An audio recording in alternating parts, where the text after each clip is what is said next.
Bueno, será inútil. Hola, ¿qué tal? ¿Qué tal? ¿Cómo vamos? No nos hemos inundado de casualidad hoy. Yo estoy sin quitar los zapatos y... Tengo los pies mojados, eso De sí. hecho, voy a quitarme... Llueve en Barcelona, vamos a ser sinceras. Casi cancelamos el evento. Esto yo porque quizás soy de Mendoza, ¿no? De Argentina, un pueblo donde se llama, de hecho el lema de mi ciudad es la ciudad del sol y del buen vino. Vamos. Nunca llueve, es como Barcelona en ese sentido, muy parecido. Y claro, cuando llueve, suspendemos todo. Es como no, nadie va a la escuela, nadie va al trabajo. Cali, yo soy de Colombia, exactamente de una ciudad que se llama Cali y es exactamente igual. Es cálida. Es cálida, la sucursal del cielo, 30 grados centígrados todo el año, ni menos ni más. Bueno, en la noche hace muy buen clima, sale el sol a las 6 de la mañana, se va a las 6, todo el día calor, noche fresca. Una maravilla, se baila salsa, la gente es muy bella y solamente quiere salir. Entonces, el único día, si llueve, un día al año que llueve, todo el mundo es como, está lloviendo, Claro. 5 suéteres. El único momento en el que se utiliza abrigo y no se está Claro, pues no hay invierno aparte. Es como que no hay... Claro, es clima tropical. Yo no sé qué sería de mí sin invierno. O aquí en Barcelona, que también hay muchas fiestas, muchas festividades, las de los barrios, en verano. Viviríamos de fiesta, sería imposible. Bueno, bienvenidos y bienvenidas. Vamos a entrar un poco en tema. Hoy nos vamos a presentar. Hoy el tema es la conciencia, la sabiduría y la inteligencia artificial, ¿no? Algo que hemos ido, los que no han venido antes, retomando en otras hablando en otras tertulias y ha decantado un poco en este tema. Mira, aquí sigue viniendo gente. En principio una tertulia tiene conexión con la otra en función de lo que se habla en el debate. Entonces La probablemente de aquí anterior salga la fue próxima. precisamente contemplación, silencio y infoxicación. Una muy buena charla. Estuvo muy bien, sí. Y bueno, nosotras somos, antes de empezar en el tema, porque una vez que nos metemos ya no paramos, como sabéis, hablamos 40 minutos y luego abrimos debate para hablar entre todos y debatir de una forma democrática. Paola Fernández es filósofa y doctoranda en educación en la Autónoma, si no me equivoco. Y yo soy Florencia Franco, que no tengo nada que ver con el dictador, ya lo he dicho muchas veces, pero me tengo que excusar aquí. Soy psicóloga y psicoanalista lacaniana, se podría decir, aunque bueno, no soy religiosa. Digo, a veces pensar es como haber pasado de ser cristiana a ser lacaniana. Trato de que no, pero a veces pasa. Aquí profesamos la palabra de Lacan. Amén, amén, y amén. Freud padre. En el nombre de Freud. En el nombre de Freud te alabamos, Señor, y si quieren empezamos por la conciencia, justamente, ¿no? Como, A mí me parece importante, yo quiero hacer etimologías, que me parece fundamental. Sí. Y sobre todo para hacer un parangón, para hacer una relación entre tres conceptos que aquí son esenciales, que suelen combinarse, pero que cada uno tiene un lugar, que es precisamente conciencia, sabiduría e inteligencia. Quitémosle el artificial. ¿Por qué? Porque yo lo primero que me pregunté es, ¿por qué no se llama conciencia artificial? ¿O por qué no se llama sabiduría artificial? ¿Por qué es inteligencia artificial? ¿Qué es la diferencia de lo otro? Vamos primero con sabiduría. Sabiduría viene de sapere, que finalmente es, de hecho, sapere aude, lo dice Kant en un texto que se llama, que es la ilustración, es atrévete a pensar por ti mismo. Y sapere significa propiamente tener un saber o tener un juicio. De alguna forma es la relación que nosotros tenemos con el juzgar, comprender o discernir sobre alguna situación. Tanto es así, o sobre algo en particular. Tanto es así que en la antigüedad, en la Grecia clásica, había un grupo de pensadores a los cuales se le llamaron los sofistas, que fueron como los antagonistas de la historia porque se llevaron un poquitico mal con Sócrates, pero que finalmente sofista significa el que sabe algo, el que tiene algún saber. Hola.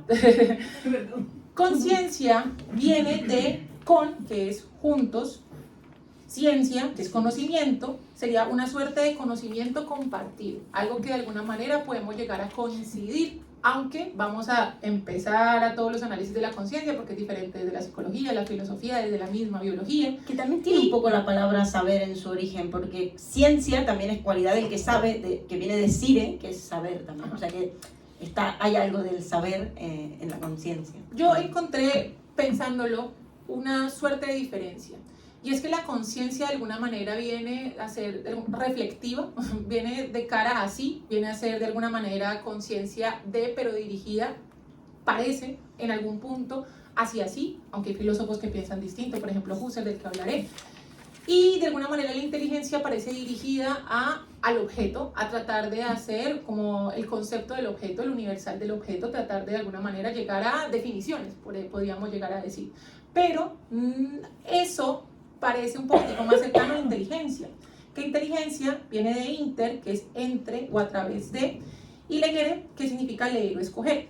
Finalmente sería escoger entre o leer entre. Eso me gusta. ¿Qué pasa con la inteligencia? La inteligencia viene más con las capacidades cognitivas, con lo que podemos relacionar más con cuestiones de aprendizaje, de adaptación. Entonces, cuando pensamos en inteligencia artificial y no en sabiduría artificial, es que de alguna forma la inteligencia artificial lo que hace es, desde la programación que tiene dada, es capaz de adquirir unos conocimientos, obviamente con toda la plataforma que se le da, que es el acceso al internet, aprender de los conocimientos que de alguna manera empieza a dar, porque ella finalmente aprende y adaptarse. Pero es una cuestión de alguna forma que no viene mediado por un juicio. ¿Qué pasa con la conciencia y qué pasa con la sabiduría, que es lo interesante aquí? Que de alguna manera tanto la conciencia como la sabiduría vienen mediadas por el juicio, vienen mediadas por la capacidad de juzgar, vienen mediadas por la capacidad de discernir, vienen mediadas de hecho también, por ejemplo, en la sabiduría, por la ética, por una relación con los otros. No es solamente la capacidad que se tiene de escoger sobre una respuesta u otra, sino que aparte es de analizar y hacer un proceso de como un metarrelato. O sea, la inteligencia es sobre, no sé, la descripción de un objeto y se describe. Pero de alguna forma, tanto la sabiduría como la conciencia hace un proceso meta. Por ejemplo, la conciencia. Uno es consciente de que es consciente. Aquí somos conscientes de que estamos pensando. O sea, no solamente estamos pensando, somos conscientes de que pensamos. Y en la sabiduría también hay un proceso como de un metarrelato, de un volver sobre sí mismo. En la inteligencia, no. Bueno, aquí el psicoanálisis tiene bastante cosas que decir, ¿no? En torno a la conciencia. Claro, de alguna manera Jacques Lacan, el psiquiatra francés, va a venir a darle una vuelta, un giro, al cogito cartesiano, ¿no? Es decir, al cogito famoso ergo sum de Descartes. Que claro, Descartes plantea de alguna manera un antes y un después en la filosofía, como ya sabemos, a través de este planteamiento del método científico y la forma de investigar y hacer, bueno, ciencia, ¿no? Es decir, saber, de producir saber. Y estaba este famoso eslogan, como saben, de una frase famosa, emblemática, del pienso, luego existo, ¿no? Hasta ahí estamos de acuerdo. Claro, aquí el psicoanálisis va a meterse a chinchar un poco, porque va a decir, bueno, pues no sé, o sea, Lacan va a construir este cogito y va a decir, bueno, cuidado, porque también soy donde no pienso y pienso donde no soy. Es decir, cuando estoy pensando, no estoy siendo, no estoy actuando, que es lo que le pasa muchas veces al neurótico obsesivo, según las estructuras clínicas, que se queda en el pensamiento, piensa, se mete en el laberinto de la neurosis y no actúa. De hecho, ese es un poco el mecanismo de defensa también, evitar el acto, ese salto al vacío. Y luego también, pienso, luego soy y no pienso. Es decir, cuando actúo, no estoy pensando. Muchas veces es un salto al vacío que luego, a posteriori, tendrá una significación. Es decir, lo interpretaremos luego. Ah, mira, eso que hice estuvo bien, o eso que hice no estuvo tan bien porque luego me trajo esta y esta otra consecuencia, ¿no? Pero eso lo sabemos a posteriori, no en el momento. ¿Qué pasa? Claro, esto para hablar de la conciencia hay que hablar de Freud, antes incluso que Lacan. ¿Por qué? Porque Freud viene a decir, chicos, cuidado, eso de que somos conscientes de todo lo que nos pasa y de todo lo que percibimos, es un engaño, es una ilusión, se podría decir. También existe el inconsciente, ¿no? Y ahí es cuando aparece lo que hemos hablado aquí en otras tertulias del tercer golpe al narcisismo de la humanidad. El primero Copérnico, cuando dice que todo no gira alrededor de la Tierra, sino que la Tierra gira alrededor del Sol. El segundo es Darwin, con el hecho de que no venimos de Dios, venimos del mono. Y el tercero es el mismo Freud, diciendo, el yo no es amo en su propia casa. ¿Eso qué quiere decir? Que no somos conscientes de todo lo que nos pasa y que hay muchas cosas que percibimos que no necesariamente pasan por la conciencia. Entonces ahí Freud plantea la primera tópica, o la primera, digamos, la primera tópica en el sentido de topología de la conciencia, del aparato cognitivo, el aparato psíquico, en el cual plantea la conciencia, la preconciencia y el inconsciente, ¿no? Ahí viene este invento freudiano famoso que seguramente han escuchado, de lo inconsciente, ¿sí? Que no necesariamente es lo que no es consciente. Eso ya también me parece interesante, al menos, ver un poco las diferencias y no necesariamente el inconsciente es lo no consciente. Pero sí va a asociar en una primera instancia la conciencia con todo el aparato perceptivo, es decir, con lo que percibimos y con aquellas cosas que podríamos saber que sabemos. Luego, evidentemente, el inconsciente va a ser lo contrario, es decir, bueno, lo contrario no, pero va a ser un saber no sabido. Es decir, todas aquellas cosas que no sabemos que no sabemos. Entonces ahí entramos un poco en esta cuestión, bueno, la inteligencia vendrá después, ¿no? Y el saber también. Pero creo que aquí hay algo interesante y es esta cuestión de no existe una autoconciencia transparente, porque ni siquiera la conciencia es realmente transparente para nosotros mismos. Ya estamos allí sujetados a un lenguaje, a un discurso, a un inconsciente, a un montón de cosas que nos han preconfigurado o preprogramado por la cultura y por la sociedad en la que vivimos. Es decir, nosotros venimos al mundo, pero ya estamos condicionados por una época, un tiempo determinado, un discurso político, un discurso familiar, una novela familiar. Todo eso nos va a condicionar. Entonces, está operando siempre allí subverticiamente, por decirlo así, debajo, o es un mito la cuestión del debajo, pero en la conciencia, ¿no? Luego estaba este mito también, que Lacan después lo va a deconstruir un poco, de que el inconsciente es lo que está en las profundidades, ¿no? La conciencia es lo que está en la superficie, y el inconsciente es lo que está en la profundidad. Una gran analogía con el iceberg siempre. Exacto, porque Freud de alguna manera lo pensaba así, o como las capas de una cebolla, que también se van abriendo y luego va uno llegando a ese inconsciente, que es donde están los deseos reprimidos, todas las pulsiones y todas estas cuestiones. Algo de eso se sigue manteniendo vigente, pero sí que es cierto que Lacan va a deconstruir esto un poco y va a decir, bueno, no, el inconsciente muchas veces puede estar en la superficie. ¿Cómo? ¿Y cómo nos damos cuenta? Y esto nos ha pasado a todos seguramente en algún momento. Hay manifestaciones del inconsciente. Hay momentos de nuestra vida en donde la conciencia se va hacia las profundidades, si se quiere, y el inconsciente emerge en la superficie. Como en los sueños, por ejemplo, no podemos ser conscientes de decir, yo quiero soñar esto, y voy a ver esto, y voy a ver lo otro, o no estamos siendo conscientes necesariamente en ese momento de lo que hay a nuestro alrededor y tal. El chiste, el acto fallido y el lapsus linguae, ¿no? Cuando uno dice una palabra por otra. Allí uno estaba diciendo un relato consciente, pero hay algo que ha cortado ese relato. Por eso el inconsciente también se define como un corte en acto, es decir, como aquello que viene a cortar ese automatón. Ahí también conectamos un poco con la cuestión de la IA y todo el mundo de las programaciones, ¿no? Esta cuestión de que, y la conciencia tiene mucho con eso que ver, de que va todo hilado en una especie de sincronía, ¿no? En la cual hay un punto A y un punto B y las cosas se van en ese orden.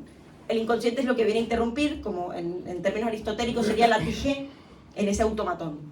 Y automatón me parece una palabra interesante si vamos a hablar de inteligencia artificial, porque hablamos también de autómatas, que es lo que en su momento se empezó a estudiar Turing, y la cuestión de ese automatismo algorítmico. Aquí tenemos un informático, por suerte, ya nos contará, ese automatismo, que es la conciencia. El inconsciente siempre sorprende y viene a emerger y viene a poner allí un corte en esa continuidad lógica, si se quiere, que es la conciencia. Yo creo que, bueno, me encanta porque del psicoanálisis soy también, pero yo creo que llegamos muy rápido al inconsciente, siento yo, sin pasar por el recorrido de la conciencia, o como por la primacía de la conciencia durante toda la historia de la filosofía, hasta la aparición del psicoanálisis, que finalmente los grandes maestros de la sospecha, que les llamaba Riquet así, que son Nietzsche, Freud y Marx, como que de alguna manera retaron, fueron subversivos, de alguna forma transgredieron la conciencia de una época, y por eso, pues digamos, fueron revolucionarios.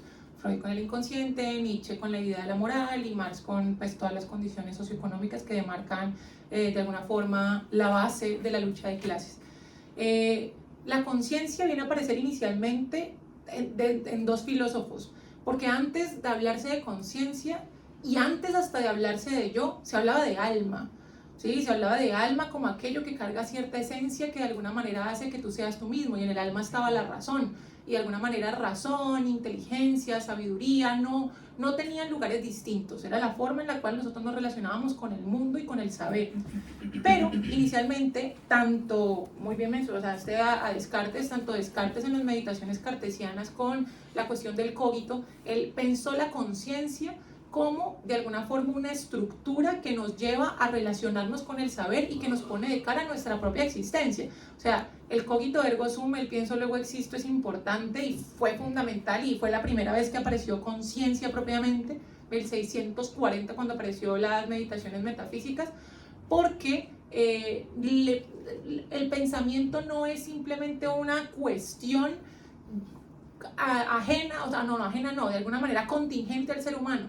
El pensamiento es la cuestión que le da garante a nuestra propia existencia, porque la única cosa que me hace saber que yo existo es que yo soy consciente que estoy pensando. De ahí para adelante yo no sé si somos cerebros en una cubeta conectados por un montón de cables, yo no sé absolutamente más que mi propia razón y mi propia razón en relación al mundo.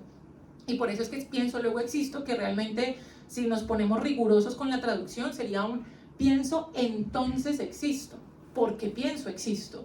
Y eso es lo que le da garante a mi existencia, y ahí es donde la conciencia cobra la valía de alguna manera, la relación con el sigo mismo, con el yo sé que estoy pensando y por ende existe. Otro filósofo empirista, bueno, también padre del liberalismo, que le da una valía fundamental y podemos decir que son los padres de la idea de conciencia, fue John Locke. John Locke fue un filósofo empirista, pero también, bueno, también se metió con cuestiones políticas, padre del liberalismo, el de veritas, no el que pensamos hoy en día, de la idea de libertad. Bueno, era un burgués, bueno, X. Y escribe un texto que se llama Ensayo sobre el entendimiento humano, en donde habla de la conciencia en relación con la percepción. La conciencia sería la percepción que surge en la propia mente del hombre, es decir, la relación que nosotros tenemos con los objetos que nosotros sabemos que las estamos teniendo. Sí, digamos, obviamente con el psicoanálisis está esta relación, ¿no? El inconsciente es algo que nosotros no sabemos que sabemos, pero que de alguna manera condiciona todo, y la conciencia es precisamente el reconocimiento de que se sabe que se sabe. Exacto. Sí, justo es como la conciencia como lo que sabemos y lo inconsciente como lo que no sabemos que sabemos. Y precisamente lo que no sabemos que sabemos, o lo que no sabemos y nos condiciona, es lo que regula nuestra conducta, y es, digamos, como la cuestión grande del inconsciente. Pero no se quedó allí, porque la conciencia durante un tiempo fue como una suerte de mecanismo, ¿sí? Era como si fuera una cosa que se le ponía al hombre, bueno, al ser humano. En esta época se hablaba solamente de hombre, pero bueno, en fin, no nos metamos en esos recovecos. Se le ponía al ser humano la conciencia, de alguna manera era como el mecanismo con el cual se enfrentaba a la relación con su propia percepción. Pero fue con la aparición de un filósofo críptico pero fundamental dentro de la historia de la filosofía, nombre largo, Hegel, en la fenomenología del espíritu, que pone a la conciencia de cara a que no es un mecanismo, no es una cuestión vacía, no es como un aparato que está puesto ahí en la mente, en algún lugar del cuerpo o la mente, que te pone como una suerte de propiocepción o reconocimiento de la ipseidad, sino que la conciencia era un proceso dialéctico, es decir, que la conciencia era un proceso evolutivo. Nosotros pasamos por 5 etapas de la conciencia, dice Hegel. Primero, la conciencia es cuando yo puedo reconocer, dice Hegel, que existen objetos en el mundo y de alguna manera que me afectan. Pero luego viene algo más importante, que es la autoconciencia, y es ya no solamente existen objetos en el mundo y de alguna manera sé que existen, sino que vuelve la conciencia sobre mí y me doy cuenta que existe un otro que también puede estar percibiendo lo que yo percibo, y me encuentro con él, y bueno, ya aparece la dialéctica del amo y el esclavo, y me encuentro con él y quiero su reconocimiento. O sea, vuelve esa razón sobre mí misma, que es la cuestión como interesante de la conciencia. Pero luego llega otro paso, que es la razón. Ya nos reconciliamos tanto con el objeto como con los sujetos, que también son sujetos, volvemos sobre nosotros mismos y ya empezamos a pensarnos en conceptos. Sería como el paso más. Pero ahí no se queda. El paso adicional es el espíritu.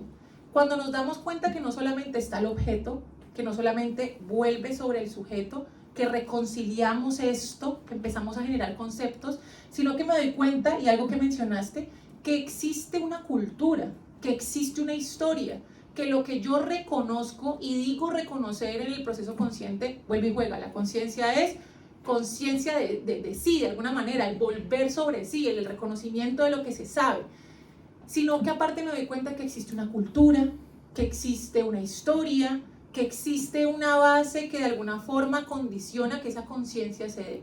Y el último paso, él lo va a llamar el espíritu absoluto, y es cuando de alguna forma, la elevación, ¿no? Pero de alguna forma es cuando reconciliamos todo eso, reconciliamos e integramos en nosotros tanto el reconocimiento del objeto como el reconocimiento de que el otro también es un sujeto, como integramos esas dos como la misma tradición e integro todas. Entonces ya no es una cuestión como hueca, sino que es una cuestión que de alguna forma va evolucionando.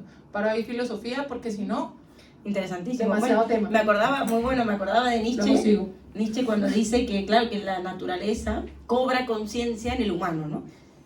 Y esto que dice Paola de esa autoconciencia, es decir, y hay una paradoja, porque el resto de especies, los animales, son mucho más conscientes, se podría decir, en el sentido de que viven mucho más el momento presente que nosotros, que estamos pensando en mañana, el fin de año, que en la Navidad, que en la cena, que no sé cuánto, que el viaje. El animal está allí, está presente, está, se podría decir, quizás, no lo sé, pensando en voz alta, consciente de ese momento que está viviendo. No está en el futuro ni en el pasado, está allí.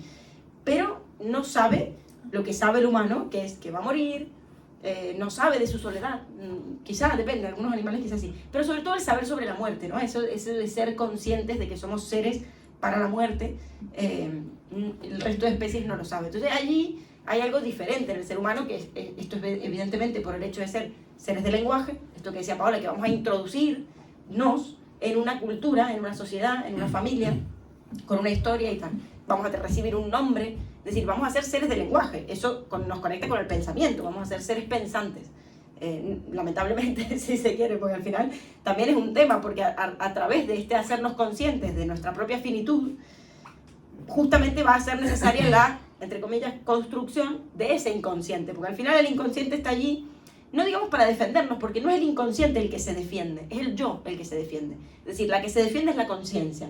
¿De qué? De todo aquello que nos angustia y nos hace mal. Si estuviéramos todo el tiempo recordando que vamos a morir, que cuando éramos niños tuvimos un trauma existencial, que nos pasó no sé qué, que nuestro padre no nos quiso, bueno, todo eso sería vivir, con una cruz a cuestas tremenda, ¿no? Es decir, sería vivir llorando todo el tiempo.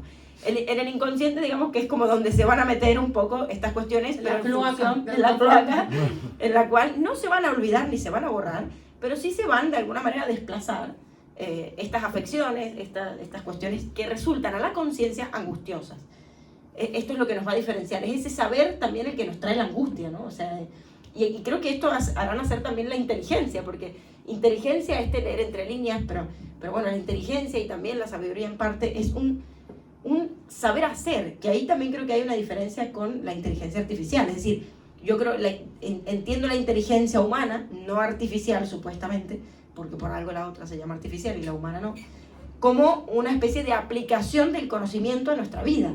Es decir, también habría que diferenciar entre información, conocimiento y sabiduría o inteligencia, ¿no? Es decir, la información son todos los datos que recolectamos, los mismos que recibe el ChatGPT, la inteligencia artificial que procesa datos, son datos, son números, datos, hechos concisos. Luego el conocimiento ya es un poco el entendimiento de esos datos, pero la inteligencia, y después hablaremos mucho más de la sabiduría, es ya cómo hacemos, cómo introducimos, cómo incorporamos esos datos, esa información a nuestra vida cotidiana. Es decir, en qué punto eso nos sirve para resolver un conflicto. Esta es la manera en la que definiría también un poco la psicología, no diría el psicoanálisis. La psicología... Sí, de hecho, Gardner, que es el de la propuesta de las inteligencias múltiples y esto,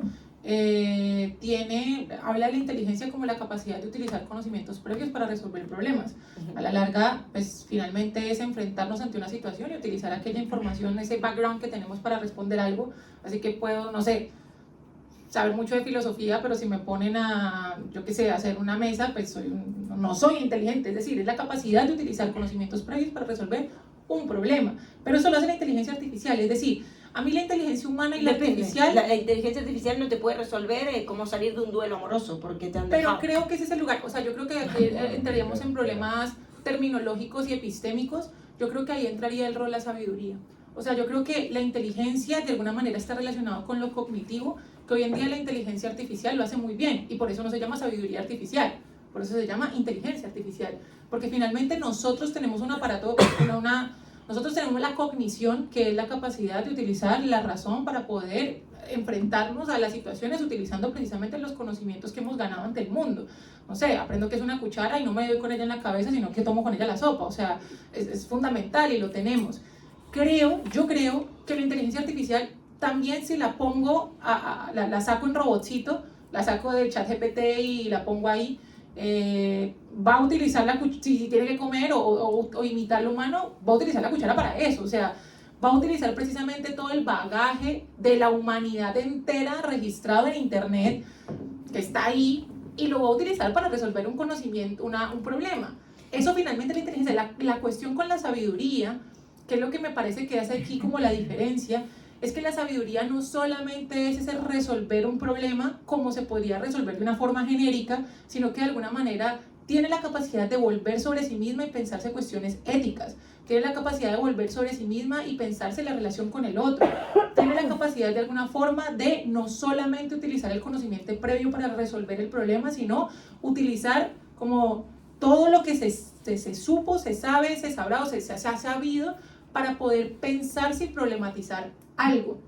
La inteligencia me parece que si lo pensamos hasta dentro de estos procesos psicológicos básicos, que primero está la memoria, la atención, todo esto, ¿no? Eso se ve como en psicología del aprendizaje.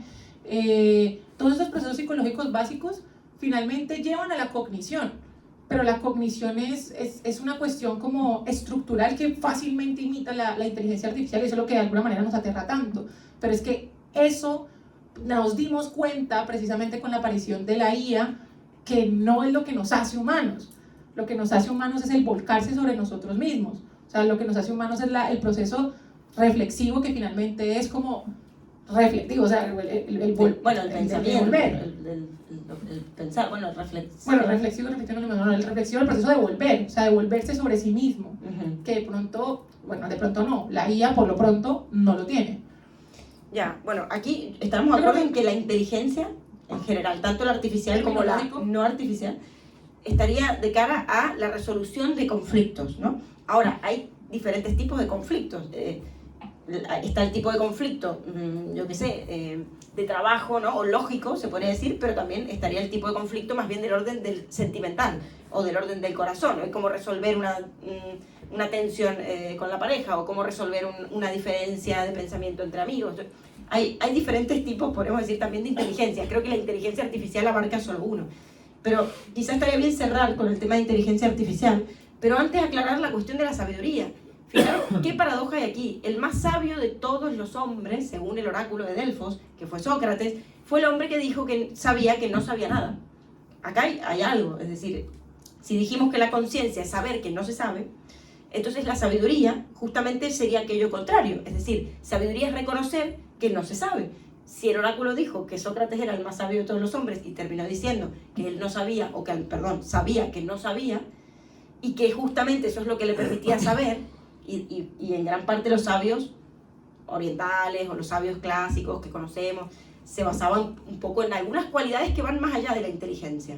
Es decir, no necesariamente podríamos decir quizás que eran inteligentes. Esa es la cuestión. Eran humildes, escuchaban, tenían paciencia, tenían como ciertas aptitudes humanas que jamás un robot tendría, ¿no? O al menos hasta ahora. Hay un reconocimiento, yo creo que en la sabiduría, que precisamente me encanta que hayas traído a Sócrates, es el reconocimiento de la falta, ¿no?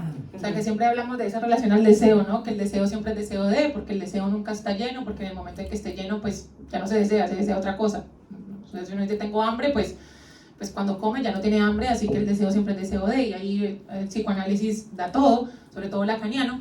Pero la cuestión con Sócrates es que se reconocía en falta precisamente para poder tender hacia algo, que eso es lo que me encanta. O sea, por eso es que filosofía no se llama, o sea, la palabra filosofía en sí misma, estoy enamorada de la palabra filosofía, no solamente porque la haya estudiado y me guste, sino porque la palabra filosofía etimológicamente es perfecta.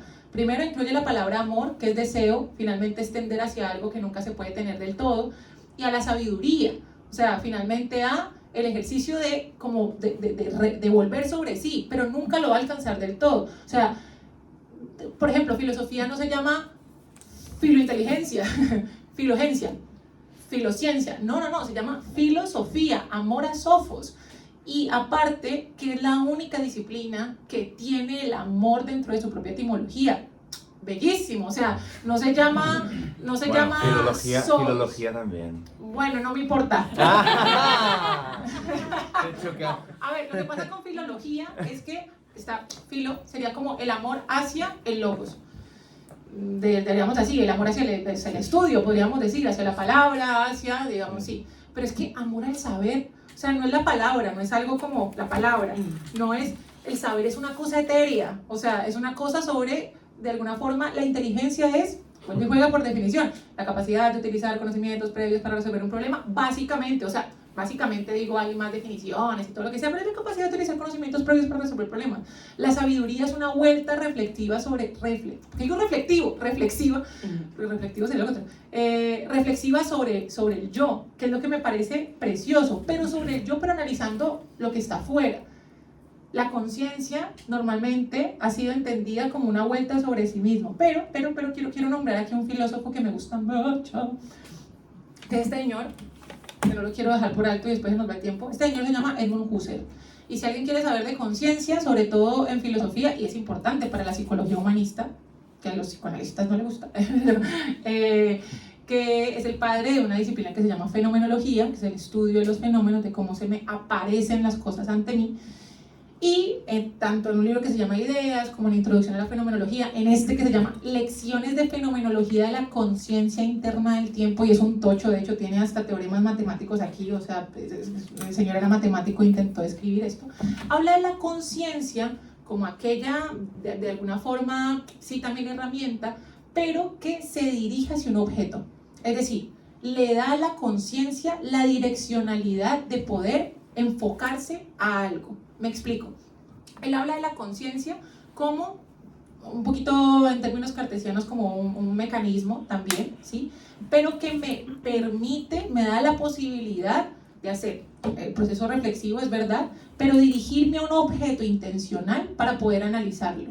Nosotros cuando estamos en el mundo de la vida, o sea, en la mundaneidad, cuando estamos en nuestra cotidianidad, no siempre estamos pensando sobre algo, o sea, no siempre estamos siendo conscientes de algo. Uno va en el metro y no va pensando básicamente en nada, uno va en modo avión, a veces cuando uno a veces va en modo avión, o sea, uno a veces da como por defecto. Pero cuando, como llegué hasta aquí, me pasa todo el tiempo cuando voy a la cocina, o sea, no sé, es como que, ¿qué hice? ¿Qué para dónde voy? O cuando voy a coger algo del armario, bueno, en fin. Eso sería como estar en el mundo de la vida. Pero en este proceso de la conciencia es de alguna manera dirigir toda, no solamente mi atención, sino volcar toda la capacidad psíquica que tengo hacia entender un objeto. Cuando nosotros pensamos, o sea, en este momento, por ejemplo, ustedes y nosotras también que estamos aquí hilando conocimiento, ¿qué estamos haciendo? Estamos haciendo eso nomás caleño. ¿Qué estamos haciendo? ¿Qué estamos haciendo? Estamos dirigiendo toda nuestra conciencia, tratando en lo posible de despojarnos de las cosas que nos puedan llegar a distraer, como el sueño, el frío, el calor, la vida, el mosquito, y estamos tratando de dirigir nuestra conciencia hacia un algo. Y en ese momento es donde se gesta un conocimiento, cuando la conciencia de alguna forma se dirige. Pero, por ejemplo, esto entra en contraposición con una definición básica de la biología. ¿Saben qué es para la biología la conciencia? El reconocimiento que se tiene de una necesidad. Una ameba se hizo consciente en el momento en que reconoció una necesidad. Tenía hambre y se movió. Entonces, en ese orden de ideas, la conciencia acompaña a todos los seres vivos en tanto reconocen su propia necesidad para movilizarse hacia algo. No hay un proceso de metaanálisis de nuestra superioridad humana, de nosotros, sí somos conscientes. No, el perro también es consciente. ¿Consciente de qué? Que tiene frío, que tiene hambre. ¿Qué va a hacer? ¿Se va a refugiar o va a dirigirse hacia algo?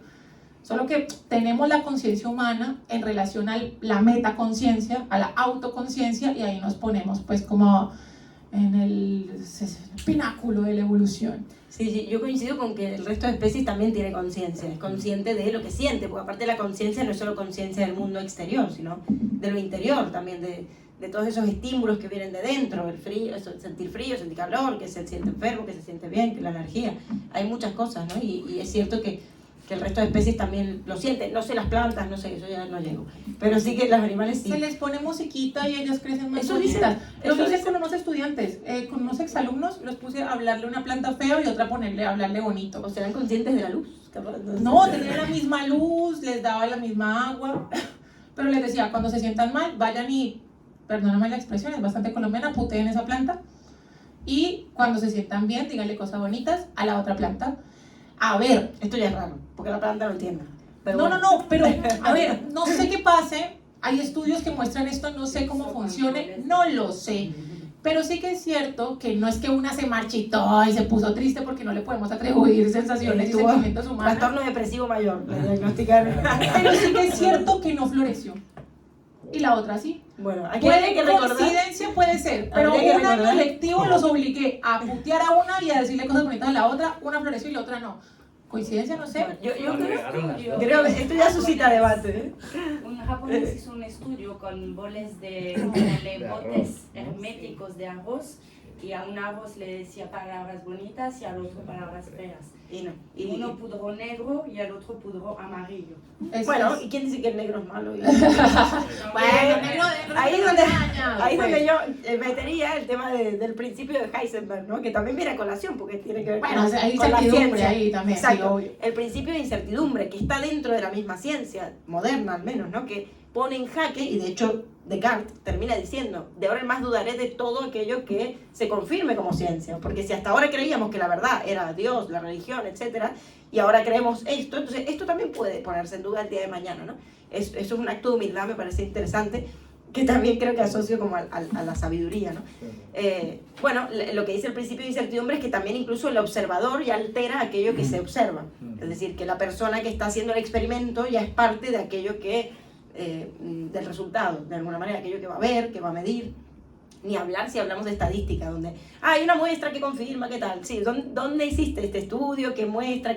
¿Qué personas? ¿Cómo se eligió? Bueno, habrá otros, algunos más, con más rigurosidad, otros menos.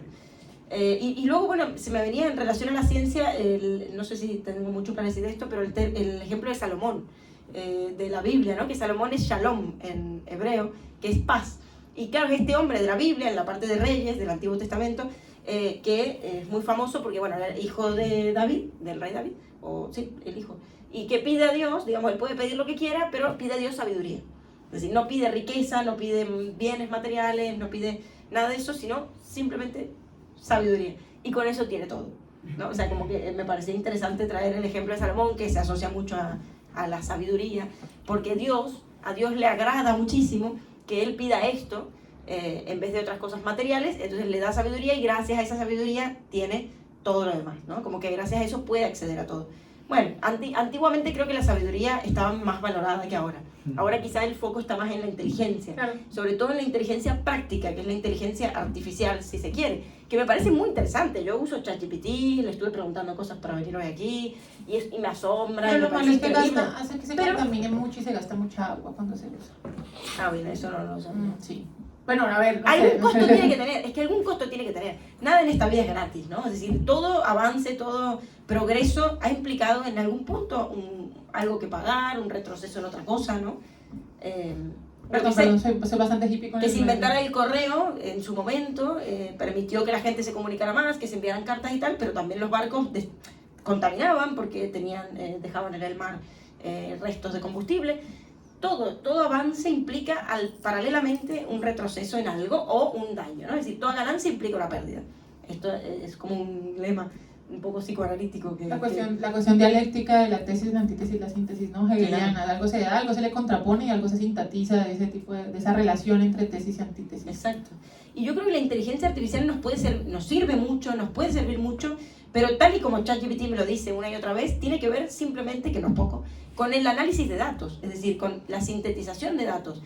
Si uno pone a una máquina a jugar al ajedrez o al Go, creo que se llama el juego chino, ¿no? Que son juegos de lógica pura, donde se pueden analizar datos y estrategias, lo hará probablemente mucho mejor una máquina, y a mí me parece fantástico, y me parece que esto debería implicar que hoy en día podamos destinarle a las máquinas los trabajos que no podemos hacer, no queremos hacer, o que implican un desgaste demasiado grande, ¿no? O sea, como que podría ser en parte una salvación.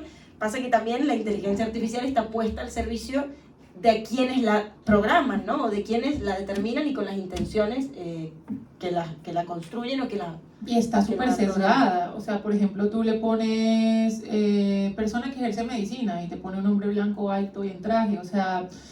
Bueno, en traje pues de médico, o sea, nunca te va a poner una... O sea, está sesgado, pero está sesgado precisamente porque Internet está sesgada, precisamente porque nosotros estamos sesgados y los hemos condicionado así. Cuando pensamos en médico pensamos en hombre, cuando pensamos en enfermera pensamos en mujer, cuando pensamos en educadora infantil pensamos en educadora infantil. O sea, hay como unos prejuicios que replica la IA porque coge información de donde está, de Internet.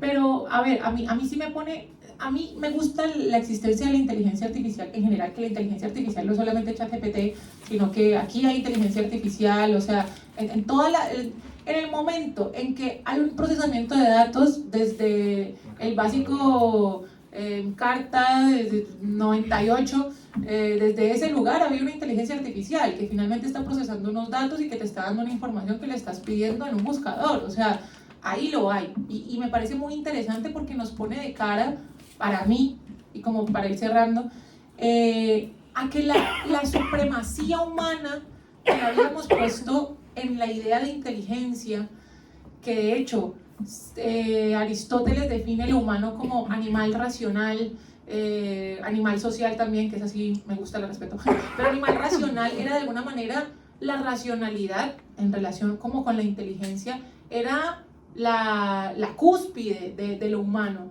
y hasta la modernidad el garante de lo humano estaba en la razón. Luego llegaron las guerras mundiales y nos dimos cuenta que éramos unos pendejos y nos matábamos entre nosotros y empezamos a repensarnos otras cosas.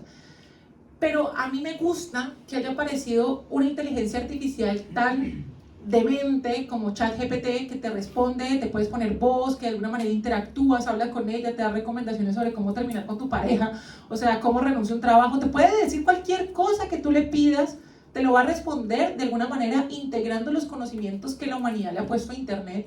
Me gusta que exista porque de alguna forma nos pone de cara a que esa idea de razón, utilizar conocimientos para resolver un problema, de acumulación de saberes o de acumulación de conceptos, mejor, la puede imitar cualquier cosa y nos pone de cara a otra cosa humana, que es lo procesual. Por ejemplo, hoy en día en TikTok yo veo, digamos, ya los artistas no ponen la obra culminada, sino el proceso, precisamente porque eso es lo que ya nos llama la atención. Ya no queremos ver una cosa perfecta, ya queremos ver la línea que está detrás del trazo, y ya queremos relacionarnos, ya queremos contemplar, lo hablamos la pasada semana, ya queremos detenernos, ya no queremos, ya sabemos, y nos pone de cara la inteligencia artificial a que lo humano excede el concepto y que está de cara a un proceso más reflexivo y una vuelta sobre el sí mismo, ponernos de cara a la muerte, nuestra finitud, todo ese tipo de cosas es lo humano, y eso me gusta.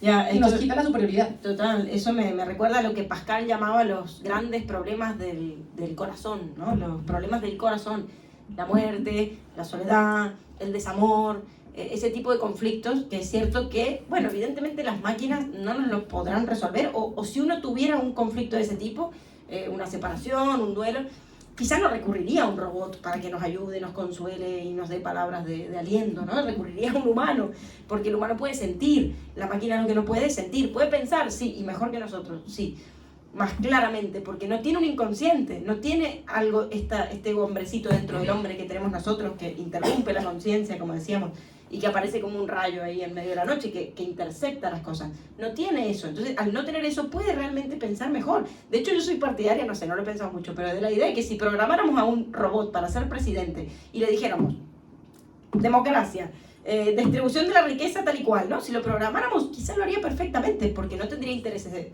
poder, no tendría intereses personales, de decir, yo me quiero enriquecer, o quiero que la gente que piense como yo se enriquezca y el resto no. No tendría ningún tipo de preferencias en ese sentido, dependiendo quién la programe y cómo se la programe, ¿no? Pero sería interesante. De hecho, hay gente que está diciendo que en algún momento tendremos un robot presidente. Es graciosa. Hoy en día me parece tan gracioso pensarlo. Yo prefiero, creo que eso, pero claro, dependiendo cómo se lo programe. Pero la cuestión es que allí yo creo que las máquinas pueden hacer todo este trabajo de pensamiento lógico y de ese tipo de inteligencia, pero hay otra inteligencia que las máquinas no tienen ni tendrán porque no tienen la necesidad de tener, que son las que tienen más que ver con los valores humanos, con la experiencia, mejor dicho, todo aquello que pasa simplemente por la experiencia. ¿Por qué la gente recurría a los sabios? Tanto a Sócrates como a Marco Aurelio o a los sabios orientales, que la gente recurre a ellos para preguntarles algo, no para que les dé una respuesta concreta como ChatGPT, sino para que los haga pensar o para que les haga parir una idea, ¿no? Esto que Sócrates decía, que su madre era comadrona y él había sido una comadrona, pero del pensamiento, ¿no? Es decir, la mayéutica. La mayéutica, exacto. El sabio no es aquel que te dice, toma, esto es la respuesta a tus preguntas y te tapona con esa respuesta. Es aquel que en todo caso hace nacer de ti tu propia respuesta. Y creo que ahí también hay una diferencia interesante y con eso... Y con eso me retiro. me retiramos. Nos cerramos. Y bueno, a ver, el debate, ahora ustedes nos dirán qué tal. Gracias.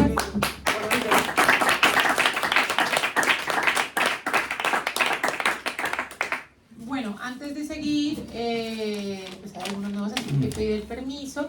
Queremos pedirles un consentimiento. Si quieren participar del debate, porque puede todo el mundo, por supuesto, interactuar en este momento y la voz es de ustedes, esto es un video que queda registrado en nuestro podcast que se llama Arrabaleras Parlantes con V de Raval, por si no pueden venir, pues estamos en YouTube y en Spotify también, aunque vengan, que es más chévere venir. Si llegan a hablar pueden quedar sus voces, vamos a voltear la cámara, registradas en el video que va a quedar grabado. Yes. ¿Sí? Sí. Muy bien, muchas gracias. Así que, Adelante. ¿quién quiere empezar? Creo que tú ya has alzado la mano. Todos. No, él hizo la mano primero, él hizo la mano durante la tertulia. Hola, buenas noches. Estoy distorsionando la voz para que no se me reconozca. En un momento me he quedado pillado, digo, Yo también joder, dije, es así el opa. tío, no me puedo reír. No me puedo reír. No me puedo reír y me he contenido por un momento porque digo, como si así la que me cae. No, yo decía lo de la inteligencia artificial, creo que en vuestro relato lo habéis idolatrado mucho, pero tiene muchos fallos. Por ejemplo, está los prof, que es cómo nos dirigimos hacia ella, y luego las alucinaciones que tiene por todo, te miente con una y acá. O sea, no hay por dónde cogerla.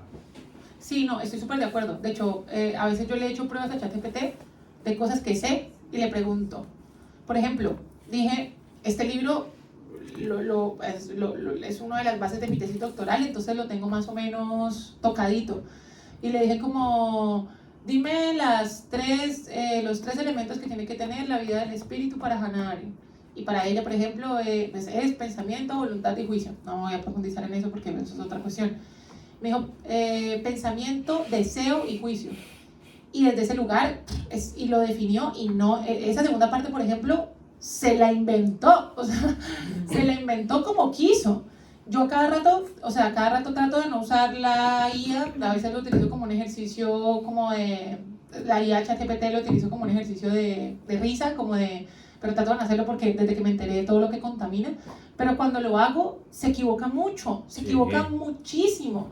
Hay otra inteligencia artificial que se llama ChatPDF, que me di cuenta por mis exalumnos, pucha. ChatGPT te resume PDFs. Te resume PDFs, y si tú pagas el Pro, te resume PDF, te resume libros. Si lo tienes en formato PDF, te lo resume. Así esté fotocopiado. Entonces ellos eran tan perezosos que fotocopiaban todo el libro, le tomaban foto a todo el libro, lo pasaban, lo volvían PDF, lo metían a ChatPDF. Pero todo ese tiempo y buscaban perdido. ese resumen. Te lo podías leer. No, Yo no les es mandaba mejor, textos de más de 15 páginas jamás.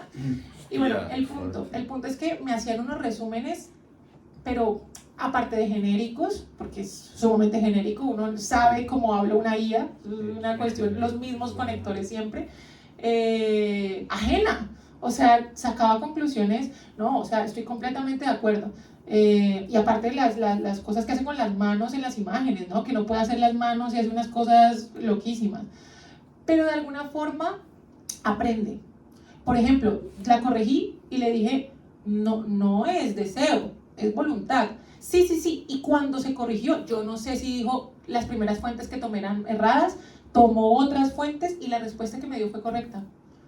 Eso es lo que es loquito.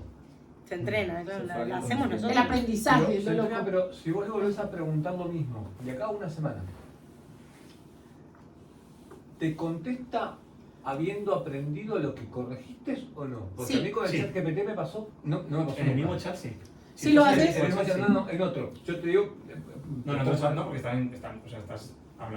con distintas... Pero entonces el genérico de la inteligencia artificial del ChatGPT no aprende. El tipo busca. O sea, claro. Se nutre de las nuevas consultas. O sea, ellos lo que hacen es coger toda la información que se le mete dentro y de alguna forma, con algún algoritmo, le hacen aprender a él mismo, desde la serie o desde donde coño se alimente a la inteligencia artificial. Y luego en tu propio chat aprende de lo que tú le dices, pero ya viene aprendido con no sé cuántos billones de no sé cuántos. Pero si yo cierro esa pestaña, abro otra y le pregunto exactamente lo mismo, me debería responder exactamente lo mismo que me respondió originalmente. No, porque de hecho ya el propio ChatGPT ya te avisa de que cada chat diferido que haces es distinto. Porque si vas a tratar temas distintos te interesa que no se líe con la información que le has dado en el otro chat. Por eso puedes dividir los chats. El problema con ChatGPT es que no tiene como una especie de... No puede organizar bien tanta información, que ese es el problema que estaban hablando. Por eso a veces te da errores o dice gilipolleces. Yo, por ejemplo, hoy lo he usado para aprender castellano ciertas cosas, de sintagmas y no sé qué, su puta madre. Y hay cosas en las que yo mismo veía que se estaba equivocando y luego le corriges y lo comprende. Porque tiene tanta información que no sabe cómo desglosarla a veces. Es tantísima que ese es el problema. El núcleo del problema es ese, que no puede organizar. Necesita una especie de consciencia, ¿no? Como diríamos, mejor hecha. Un algoritmo que le permita tener una lógica dentro de lo que está diciendo. Pero claro, es que con tantísima información a la vez, imagínate ser un ser que tiene tantos billones de información, ¿cómo coño? Y a la vez, no es como nosotros que ahora estoy pensando lo que estoy diciendo ahora mismo y todo lo demás queda relegado al inconsciente. No, él lo tiene a la vez todo. Está ahí. Claro, él tiene que hacer como una especie de sumario de todo eso. Y es muy difícil, necesitas una especie de, pues como Google, ¿no? Que tiene como estos robots que te buscan, los códigos de lo que tú pones. Pues él debería de poder resumirlo todo de alguna forma. Lo que pasa es que lo que se está buscando y cada vez se hace mejor, como con las manos. Es que realmente no es inteligente. Es que va en contra de la etimología de inteligente, que es el que puede leer entre líneas. Directamente vomita. Sí, un amigo mío se está preparando para un concurso y dice, hazme preguntas. Y dice, ¿quién es el compositor de la Quinta Sinfonía de Beethoven? Y se lo puso todo. O sea, no supo cortar que Beethoven ya era el nombre. Quinta Sinfonía de Beethoven. ¿Quién la compuso? No sé. Y él mismo responde, Beethoven. ¿Quién nació en 19... Hostia, tío, o sea, es incapaz de una cosa de párvulos, de qué color es el caballo blanco de Santiago. O sea, no es capaz de ver esta mierda. Exacto. Ese leer entre líneas se O sea, pierde totalmente. vomita, pero no es capaz... O sea, por eso que esta cosa de esta autoconciencia, si llega algún día, yo no sé si va a ser posible, porque No, creo. es como una cosa tan propia del humano que siempre hay alguien que le está metiendo información a la máquina. Es Pero que la lo que autoconciencia... pasa sobre todo con ChatGPT y he visto, y es que coge las primeras entradas que se encuentran en Google, generalmente pues se accede a Google, entonces coge las primeras Pero entradas. tú puedes hackear Y y me he dado puedes cuenta- empezar a putear tanto ChatGPT. Claro, o sea, ChatGPT, porque coge las primeras entradas y si la primera entrada de Wikipedia algo lo modificó diciendo que resumen de la Segunda Guerra Mundial, taca, muerte judío, o sea, si yo pongo eso y me lo da como respuesta, es la primera entrada que te encuentras en internet. Esa es la respuesta que de alguna manera está tratando de responder rápido. Pero lo que me parece demente, y solo sé hoy, es la capacidad de adaptarse, porque está utilizando conocimientos previos para resolver problemas nuevos, que es una definición muy simple, no etimológica, pero simple de inteligencia. Está utilizando conocimientos previos para resolver un problema nuevo, si tú la entrenas. Te vuelve a responder y te responde bien. Ya, pero yo El antes... ChatGPT, en realidad, bueno, lo que habéis dicho, son datos más en modelos. Es lo que decir, la diferencia no está en el chat como en los chats, sino en el modelo. Y la diferencia está entre chat 1 y chat 2, y chat 3 y luego chat 4 como y chat Terminator 1000. es la arquitectura detrás de eso. Luego los datos, pues claro, si al final patina, pues sí. Y lo que decía ella también, que la gracia también es que nosotros no lo vemos, que emerge de esos datos, emergen patrones, que también es un patrón de inteligencia, que nosotros no ves, o sea, que tiene capacidad de con los datos, y sobre todo se hace en ciencia también, de encontrar patrones que los humanos no vemos, porque no somos capaces de procesar tanto información. Una matriz de Pau, digamos. De hecho, ha ganado el Nobel en algo, ¿no? ¿Qué? Sí, Ganó el Nobel, ¿no? ¿En qué era? ¿De algo de una proteína? Sí. Leo había pedido la palabra... Sí, algo de...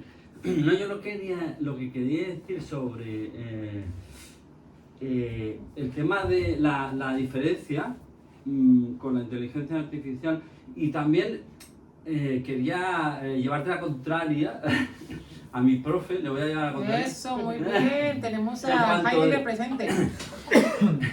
En cuanto a que ya existía inteligencia artificial antes, ¿no? Porque existía informática, ¿no? Y también hacía cosas, pero la gran diferencia es que en la programación tradicional le tienes que dar todos los criterios, no es capaz de ella poder adaptar los criterios, cambiar sus propios criterios, ¿no? Y entonces eso era un problema, ¿no? Porque había problemas, o sea, había cuestiones que resolver, que por ejemplo, ¿cómo sé yo que esta cara es distinta? O ¿cómo sé que esto es un hombre, esto es una mujer? Si lo tienes que parametrizar, son muchísimas variables, muchas cuestiones, ¿no? Entonces, hay problemas que hay que resolverlos distintos, y entonces pensaron en imitar a la mente, ¿no? Al cerebro, ¿no? Que al final son redes neuronales, ¿no? Son como células interconectadas que se influyen unas entre otras y tal, y van cambiando, ¿no? Y entonces ahí está la diferencia, ¿no? En esa capacidad de autoprogramarse, ¿no? Entonces, eso es la inteligencia artificial. De hecho, o sea, cuando tú entrenas, se está autoprogramando. Y de hecho no sabemos lo que hace. O sea, nosotros lo único que hemos hecho, diría yo así de forma sencilla, es imitar el cerebro. Y luego de ahí, hostia, qué cojonudo lo que es capaz de hacer. Pero no sabemos realmente lo que está haciendo. Es simplemente hemos imitado una cosa que existe. Hemos hecho una copia, pero no sabemos cómo funciona. Simplemente la hemos copiado y claro, como la hemos copiado exactamente igual, funciona. Pero no sabemos cómo lo está haciendo. Esa es la diferencia, ¿no? Gracias por la corrección total. Total. A ver, antes de... No sé, ¿tiene que ver con esto? Vale. Bueno, va un poco relacionado porque hay un tema que más o menos habéis comentado con lo de la ameba, que digamos, la conciencia también lo relaciono con la vida, ¿no? O sea, al final la inteligencia artificial, podríamos decir que puede llegar a ser vida.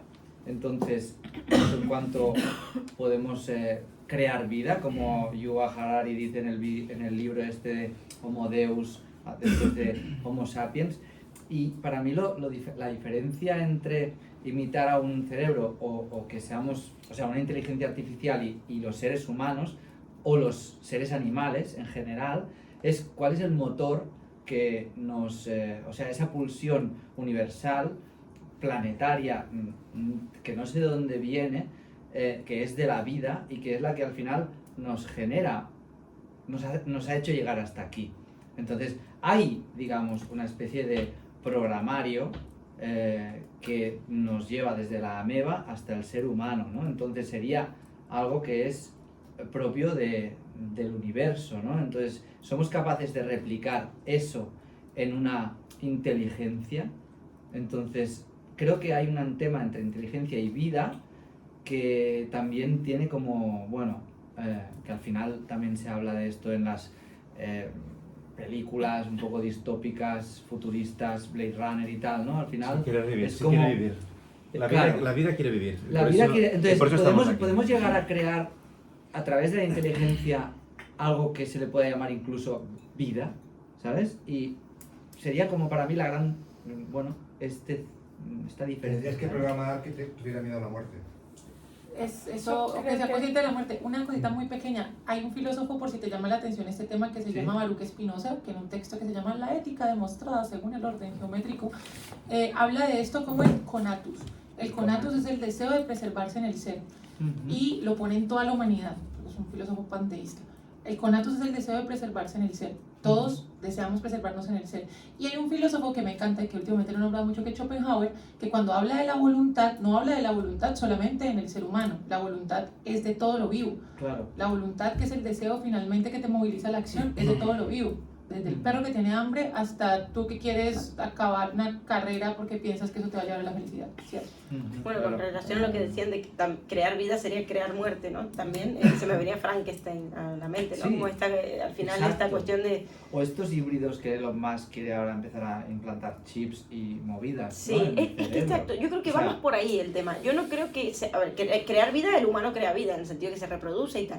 Vida humana. Sí. Ahora, crear una especie aparte, exacto, claro. Es un dios, como un dios que crea exacto. algo nuevo. Yo no lo creo. De hecho, yo creo que el problema que tenemos hoy en día es el contrario. Es decir, que el humano se está haciendo cada vez más máquina. Es decir, como que quizá, más que el problema de crear un ser como un Frankenstein, que mañana, que este es el miedo que hay hoy en día también, ¿no? Respecto a la IA. Sí. En la IA tenemos una cuestión muy ambivalente. Gente que cree que va a venir a salvar el mundo y todo será mejor y gracias a la IA existirá la democracia y la paz mundial y tal. Y personas apocalípticas que creen que la IA va a venir a destruir el mundo y vamos a crear un robots tipo Transformers que nos van a matar. Un totalitarismo en el que solo la IA le demos todo el poder de decisión y lo que diga la IA va a misa. Ya, porque, ¿sabes? O sea, ahora hay una especie de, sobre todo de gente que, bueno, de golpe ha abrazado la IA como ¡guau! ¿sabes? Antes era un paleto y ahora sé de todo, ¿sabes? Entonces vamos a confiárselo todo a la IA. Hostia, esto puede llegarnos a un lugar en el que tenemos ese poder de decisión como un oráculo y confiemos ciegamente en aquello y estemos vendidos. Ya, ¿sabes? yo creo que ejecuta, o sea, yo creo que todo lo que es IA o tecnología sirve para ejecutar, pero algo que hemos programado nosotros, porque la voluntad, en términos filosóficos, es que es el dios robot, no creo que la podamos allí crear, es decir, no creo que una máquina tenga voluntad propia. En todo caso, tendrá una voluntad programable, ¿no? O un deseo, una cuestión allí en función de cómo se la ha programado para eso. Pero esto sería un poco... Yo soy muy amante de la ciencia ficción y para mí, yo creo que van a llegar a tener conciencia. O sea, creo que la... ¿Tú quieres que tengan, No sé si quiero, pero por ejemplo, soy muy fan de Westworld. Es una serie... Buenísima. Buenísima. O sea, yo creo que uno está vivo cuando al final se crea conciencia sobre sí mismo, ¿no? Entonces, 3, sí. Y bueno. Y muchos desnudos. Vale. No, eso básicamente, que creo que al final sí será capaz de crearse su propia conciencia. Bueno, puede ser. Ahora, lo que sí que quería decir es lo siguiente. Creo que este miedo que tenemos a que las máquinas nos maten o cobren conciencia y se rebelen contra su propio amo, cosa que ha hecho el ser humano toda la vida, es el miedo a nosotros mismos. Es decir, es el miedo a que realmente lleguemos a ser una copia real de aquello que somos, de aquello que podamos reproducir nuestra propia intención. Si al final, ¿cómo vamos a tener tanto más miedo de las máquinas? Que nos puedan llegar a destruir cuando nosotros nos estamos destruyendo a nosotros mismos a través de todo este tipo de procedimientos. Es decir, la pulsión de muerte es algo que nos habita a todos, ¿no? Y que no solo, como decía recién, la conciencia se asocia a la vida. Es cierto. De hecho, la conciencia Freud la asocia al principio de realidad, que es el principio de resolver, sí, hagamos lo que hay que hacer para que todo vaya bien. Luego está la pulsión de muerte, que eso viene por otro lado, ¿no? Que es volver a lo inanimado, volver a un estado nirvana, homogéneo, volver a ese tipo de cosas o hacernos daño. Eso es algo que tenemos propiamente los humanos. Entonces, que eso se reproduzca en las máquinas es el miedo que tenemos, pero es un miedo de nuestra propia pulsión, yo creo también. Pero y si, o sea, yo creo que todo lo vemos desde un prisma muy egoísta, porque claro, estamos hablando desde ¿y si me copian? ¿Y si es algo nuevo? ¿No? ¿Y si se trata de algo que trasciende completamente a la inteligencia que nosotros conocemos? A lo mejor la inteligencia artificial crea otro algoritmo nuevo. Al fin y al cabo creo que tenemos miedo porque sabemos que nosotros somos un algoritmo creado por la naturaleza que al fin y al cabo salió bien. Y punto. O sea, somos un montón de pruebas que al fin y al cabo salieron bien, entre comillas, hasta ahora, ¿no? Y si ellos son otros algoritmos, o sea, es otro algoritmo que ahora avanza por delante de nosotros y que en algún momento nos sobrepasará, pero de otra forma. O sea, a lo mejor no hablamos de conciencia, ni sentimientos, ni nada de eso. A lo mejor estamos hablando de algo que ni siquiera podemos comprender. Es otra dimensión. Sí, claro, y de hecho se habla en un libro de Stanislaw Lem, que se llama Solaris, la peli, que es súper buen libro porque habla de una fuerza extraterrestre que ya ni siquiera es extraterrestre, bueno, sí es extraterrestre porque está fuera de la Tierra, pero no es un ser vivo como tal, es como, o sea, el libro lo que trata de replicar es una especie de miedo, pero que no tiene forma humana, de hecho no tiene nada que ver con lo que conoce el humano. Es un miedo que no podemos ni siquiera comprender y además le dan una vuelta en el libro y lo transforman en Dios a ese miedo.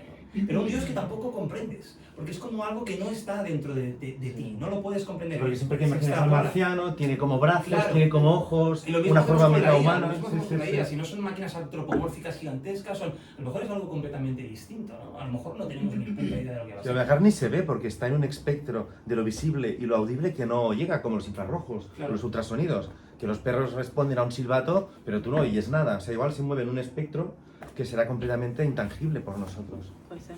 Me gusta esto también de crear a otro Dios, ¿no? Si ante la muerte de Dios ahora hemos creado otro tipo de gran otro, ¿no? El gran otro artificial. Sí, lo hacemos con las marcas y con todo lo que, y con los influencers y con todos estos rollos, son nuestros negocios. Pero y también hay este miedo a la inteligencia que no conocemos, que de hecho no es miedo porque al fin y al cabo no pensamos en ello, me remite mucho al pensar en las plantas. Porque las plantas es evolución sin inteligencia.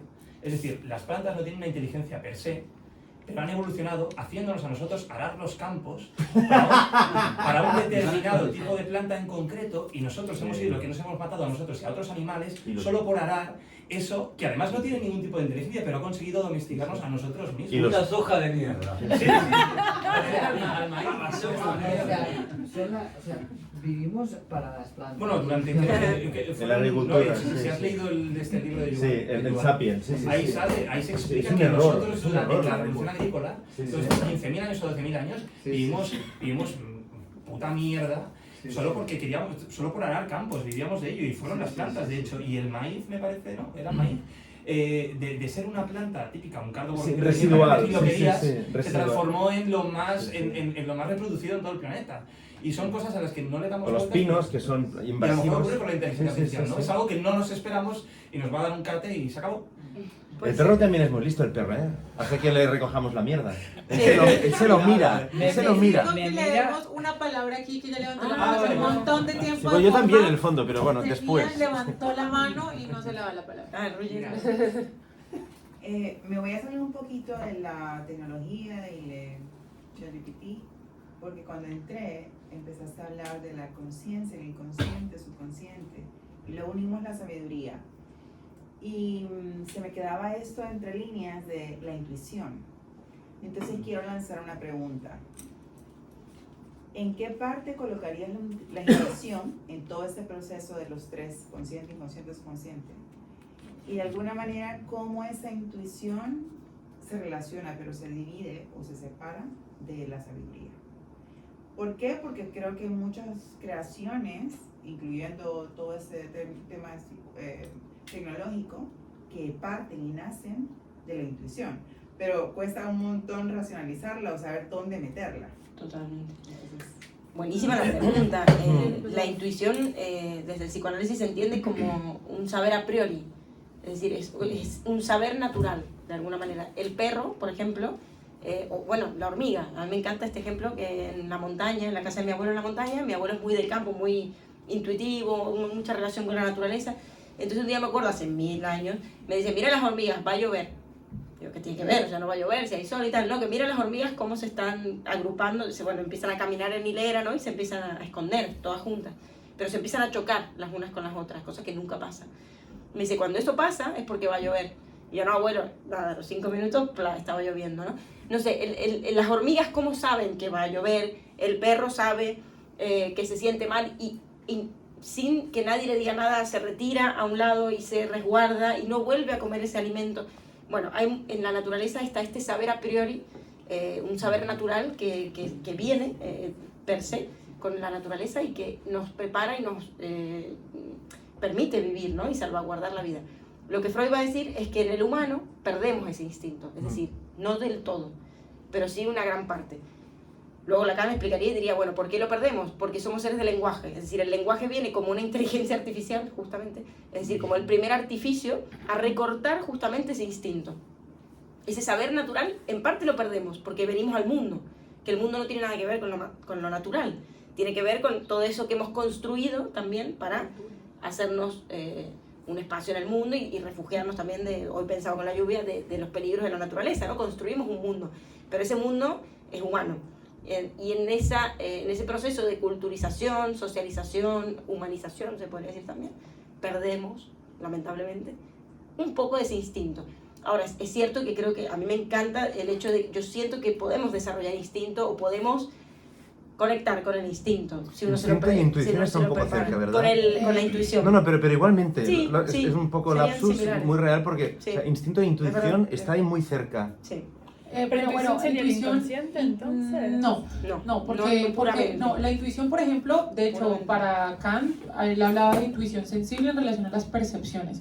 O sea, en relación a, de alguna manera, el saber que tenemos del mundo, que sabemos y o sea, que sabemos. O sea, como, no sé, hay frío, hay como la sensación de frío, hay como una mera sensación y la sabemos. O sea, no tenemos que hacer nada más para saber que está haciendo frío y lo sentimos, ¿sí? Eso sería como la intuición sensible y eso lo relaciona con intuición. Yo creo que cuando hablas de la intuición estás de alguna manera, creo que hablándolo desde un plano como muy más espiritual, más tendiendo como a lo trascendental y más tendiendo como, creería yo, como a esos saberes que no tienen ese garante racional, sino que de alguna forma se sabe que se sabe, ¿sí? Que sería muy relacionado con el instinto, o sea, como que de alguna manera te orienta. Yo creería que y me voy de la mano con Flor, hemos perdido dentro de la... O sea, hay un texto que siempre, bueno, casi siempre mencionamos, que es el malestar en la cultura de Freud, que dice que precisamente entrar dentro de una cultura y entrar dentro de las dinámicas que implica la cultura implica pues un malestar a lo humano, en tanto estamos atravesados por el lenguaje, en tanto no podemos suplir nuestros deseos, o sea, de alguna manera tenemos que acatar unas normas éticas que van más allá de nuestra propia voluntad y nuestro propio deseo. Entonces, de alguna manera sí creo que al adentrarnos dentro de la idea de cultura, o sea, dentro de la idea de sociedad, sacrificamos esta relación intuitiva, esta relación con el saber de algo que sabemos que sabemos. Es por ejemplo, digamos, este rechazo, por ejemplo, que hay con la homeopatía dentro de la farmacéutica. La homeopatía como un saber también hasta ancestral de ciertas cosas que no tienen este tipo de método científico, pero que de alguna forma ayudaban a muchos.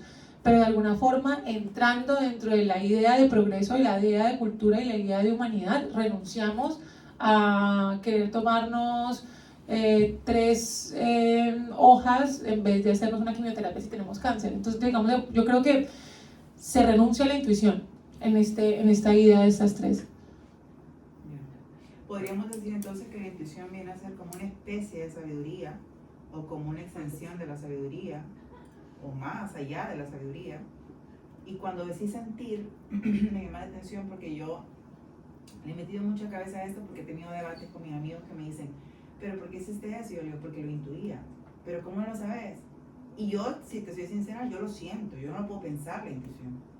O sea, y me preguntan, ¿dónde lo sentís? Lo siento en la boca del estómago. Cuando yo siento que algo es, o que ahí es, o he encontrado algo, lo siento como en la boca del estómago, como un mariposeo raro en la boca del estómago. Y voy y digo, pero cuando trato ya de pasarlo como en la cabeza, digo, realmente esto como que no tengo fundamento, no tengo... Es que es, y no tendrías que tenerlo, o sea, precisamente esa sería la base de la intuición. Y yo creo que ni siquiera sería conocimiento. Bueno, siempre traigo algún piloto, pero Kant hablaba de conocimiento como la relación que tenemos con lo empírico y los conceptos. O sea, en el momento en que se mezclan ambas, hay conocimiento. Yo puedo decir, conozco que esto es de vidrio, pero conozco a Dios, no lo conozco, lo pienso. Y hay otro lugar de enunciación desde esos 2 lugares. Ahora, hay otro filósofo que me gusta mucho que llamaba Søren Kierkegaard, que hablaba de la fe como una cuestión irracional, como una cuestión de salto. Por eso se llama salto de fe. Cuando nosotros intentamos justificar nuestra fe, cuando nosotros intentamos, por ejemplo, decir Dios existe, es un problema porque la existencia está dentro del campo de lo empírico y de las ciencias positivas, o sea, de las ciencias. La existencia, medible, observable, medible, cuantificable, replicable. ¿Dónde está Dios? No sé. ¿Dónde no está Dios? Tampoco. O sea, tanto hablar de su existencia como de su no existencia entra dentro del campo de las ciencias y aquí sería absurdo su mismo enunciado. Creo en Dios o no creo en Dios, que es una cuestión de fe y no obedece principios racionales, ya es una cuestión autónoma, subjetiva y de la que podemos llegar a pensar. Creo que la intuición entra dentro de ese campo. Precisamente sale de las lógicas de esto que estamos hablando. O sea, sale de las... Hay cierta propiocepción en la intuición, podríamos decir, pero no obedece estas lógicas. Y precisamente me parece maravilloso que no las tenga que obedecer. O sea, se sale de estas lógicas científicas positivistas que nos han vendido la idea de que el humano está por encima de todo. Se me viene, solo para cerrar y paso palabra, que también la intuición tiene que ver con un saber del cuerpo, ¿no? Es decir, como algo que no pasa por la razón, como decía Roger, o no ha pasado aún por la razón, sino que se siente, tiene más que ver con la experiencia corporal. Es un conocimiento sin razonamiento. Sí, es súper interesante. Porque sí. No, pero no siempre actúas por intuición, actúas de forma correcta. Es decir, no. Total. Es decir, esa intuición es, bueno... Igual que la razón. Pero podés llegar podés ir siguiendo un proceso de decir, bueno, tomé esta decisión por esto. ¿Salió bien? ¿Salió mal? Bueno, lo discutimos. Pero cuando tomas una decisión por intuición, coño, al final es una moneda al aire. Te cae de un lado, te cae del otro. O sea, pero a la vez una gran certeza. de la tuya. Yo tomo no tengo un carácter decisiones por objetivo. intuición y me he equivocado un huevo, ¿eh? O sea, por ahí mi intuición medio fallada. No, pero lo que ella habla es la inteligencia intuitiva que uno tiene y ahí se dice, o sea, ni te lo dudas, como un poco lo que tienen los animales o las hormigas. Las hormigas tienen esta inteligencia intuitiva que saben que van a llover aunque no llueva. Es una inteligencia, lo intuyen por cómo notan la cosa. Lo que ella dice que no puede poner palabras es algo que su cuerpo le habla, es algo que intuye, es como un tipo de inteligencia que te dice, no tía, es oscuro, ay, no sé qué escuchar, no, por aquí no va, por aquí tu cuerpo no va. Creo, no es, ay, sí o no, tengo que tomar mi intuición, me dice, no, ahí no es inteligencia. En el caso de las hormigas, trasladámoslo a nosotros podemos prever si va a llover o no por determinados fenómenos que vamos viendo. Lo intuyes. No estás seguro. Si tú miras al cielo, ves unas nubes, te llevas un bajado. Hay un proceso, ahí sí, perdón, intervengo, pero hay un proceso inductivo que obedece la lógica. Es decir, cuando está nublado y obedece la lógica, está la lógica inductiva o la lógica deductiva. La lógica deductiva parte de lo general para llegar a lo particular, la lógica inductiva parte de lo particular para llegar a lo general y finalmente el fundamento de las ciencias. En la ciencia no tienes que ver todas las cebras para saber que las cebras tienen rayas. Tú coges unos casos particulares, generalizas y cuando encuentras la excepción a la regla lo refutas. Pero, por ejemplo, el proceso de conocimiento no deductivo sino inductivo, que no tiene que ver con la intuición como le estamos nombrando, es hace un mes cuando se nubló, llovió. Hace 29 días cuando se nubló, llovió. Hace 28 días cuando se nubló, llovió. Hace 27 días cuando se nubló, llovió. Podemos llegar a concluir que cuando se nubla, llueve. Cuando hay una excepción a la regla, tal. Pero eso es un proceso lógico. No creo que obedezca. Bueno, pero pongamos el ejemplo cuando intuimos, intuía que no tenía que venir a esta reunión social, ¿no? Porque había alguien que sabía que no sabía, pero quizá que podía pasar un mal momento o que la podía pasar mal. Y aquí volvemos a leer entre líneas. Yo creo que hay algo súper buenísimo, te agradezco un montón que lo hayas traído porque me encanta lo que ha derivado este debate. Claro, quizás hay algo que percibimos de las personas, por decirlo así, para ir no a lo del clima, sino a las personas o a situaciones sociales, cosas más humanas.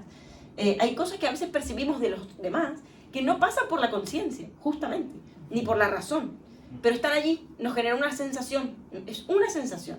Esa sensación es la que después va a hacer que tomemos ciertas decisiones, muchas veces o no, si le hacemos caso, obviamente, a esa sensación. Podemos hacerle caso a la razón y decir, no, es una sensación, no tiene nada que ver, está infundada, no tengo ningún argumento lógico, no conozco a esta persona porque tiene que ser mala, bla, bla, bla, bla.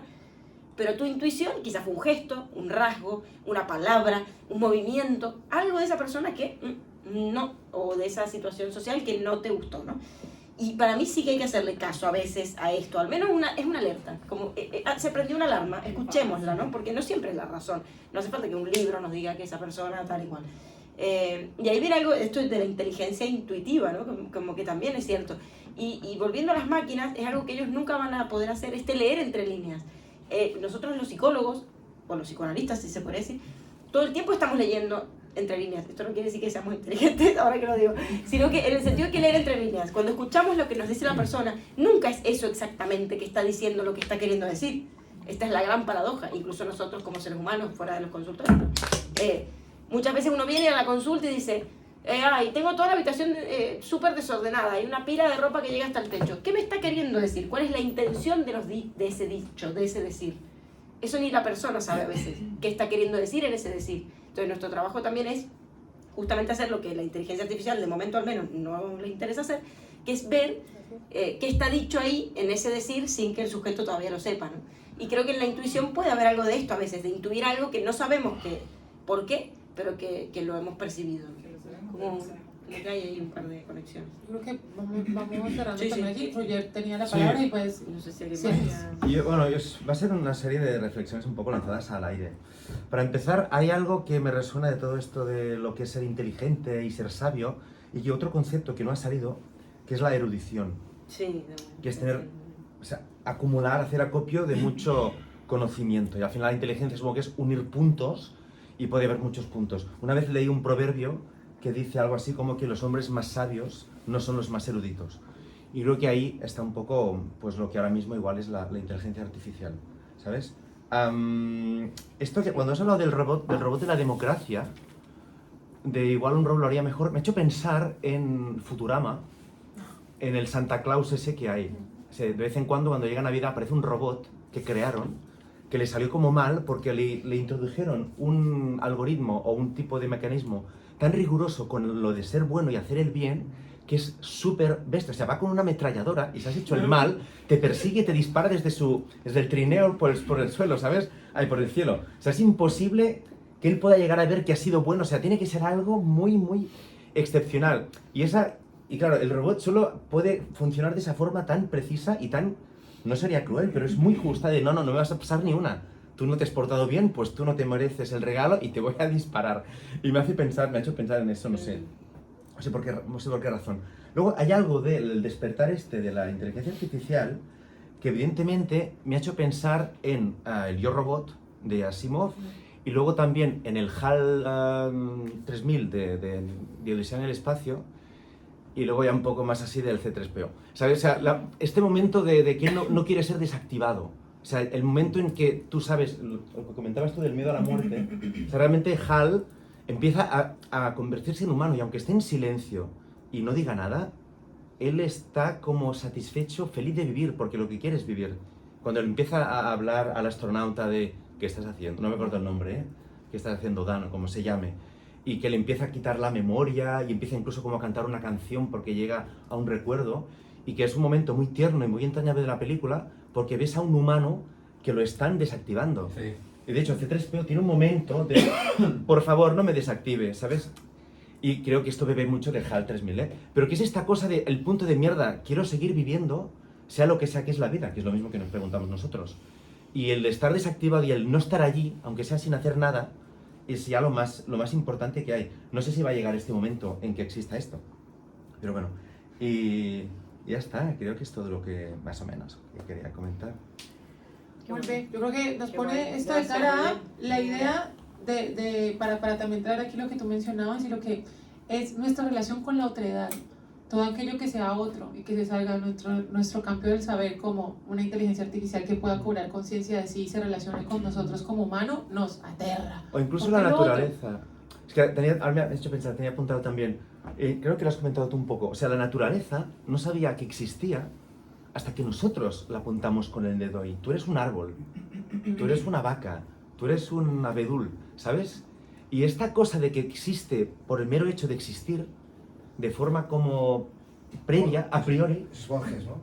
Es muy... Una rosa rosa. Exacto, es muy zen, este conocimiento de esta cosa de cómo vas a meter, el zen te dirá, ¿cómo vas a meter a un elefante dentro de una botella? Ya está dentro, ¿sabes? Porque el hecho de tú imaginarte cómo hacerlo, ya lo has metido, ¿sabes? Dentro es algo como al final muy conceptual, lo del ruido del árbol al caer, qué ruido hace, ¿sabes? Si un hombre dice una cosa que está mal en medio del bosque, no lo oye nadie, no lo oye una mujer, sigue estando equivocado, ¿sabes? Había un chiste sobre esto. Sí. Estás al punto de ser exiliado. Si no me dice la barbaridad, no. Pero que es esta cosa de somos nosotros los que... Hay como una conciencia que te hace despertar.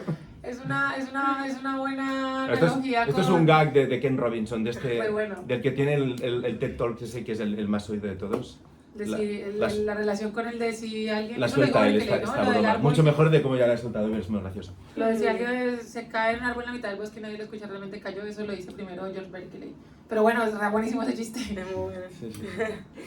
Bueno, nos vamos con preguntas, que es lo Vamos interesante. con más preguntas que Así respuestas, que es la gracias. base de la filosofía. Gracias, y la próxima es la última del año, porque creo que la otra es festivo, entonces, bueno. La próxima es la última del año, así que no se la pierdan. Sí, Se va a van ser aquí a un tomar tema. cerveza los que quieran. Gracias.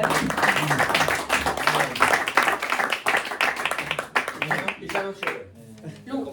Ay, ojalá. No, hombre,